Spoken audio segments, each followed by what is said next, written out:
Hai, kami dari kelompok 5 mata kuliah studi gender dan feminisme kelas D.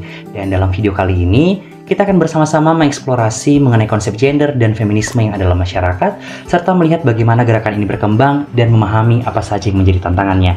So, jangan lupa untuk saksikan video selengkapnya.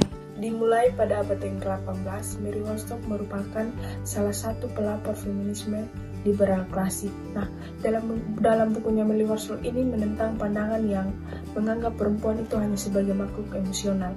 Dia memperjuangkan pendidikan setara untuk perempuan, meyakini bahwa dengan akses yang sama perempuan dapat mengembangkan kapasitas rasional dan mandiri.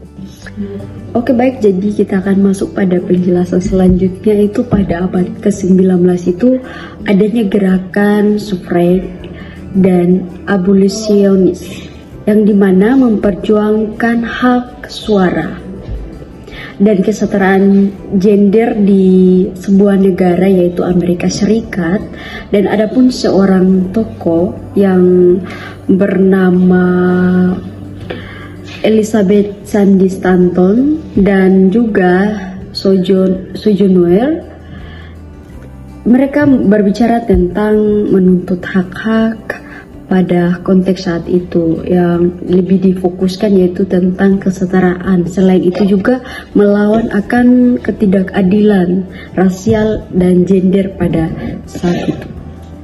Masuk ke abad 20, Elizabeth Frieden dalam The Feministic menyoroti ketidakpuasan perempuan kulit putih kelas menengah dengan peran domestik mereka. Namun, ia kemudian menyadari perlunya inklusivitas dalam feminisme, merangkul berbagai pengalaman perempuan.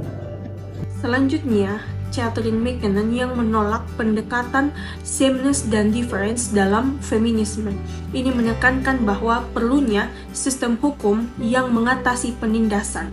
Ia berargumen bahwa hukum harus menangani berbagai macam bentuk penindasan seperti kekerasan dan juga eksploitasi. Feminisme kontemporer seperti yang diajukan oleh Martha Nussbaum dan Elizabeth Anderson yang dimana memperkenalkan pendekatan kapabilitas dan demokratis equality. Nah, Nussbaum di sini menekankan bagaimana pentingnya menyediakan kemampuan dasar untuk hidup lebih memuaskan, sedangkan Anderson ini mengusulkan komunitas yang egaliter.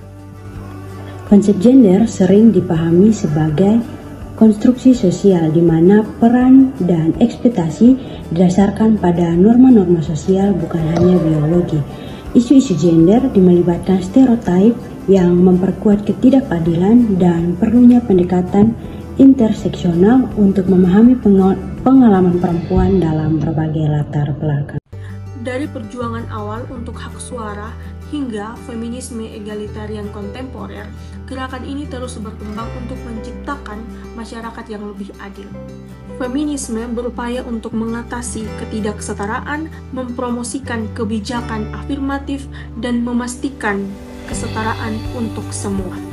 Nah, dari penjelasan di atas, kita dapat menggarisbawahi bahwa evolusi pemikiran feminisme dari periode awal perjuangan hak suara dan penghapusan perbudakan melalui feminisme liberal yang awalnya berfokus pada kesetaraan formal hingga pendekatan feminisme kontemporer yang lebih inklusif dan egalitarian.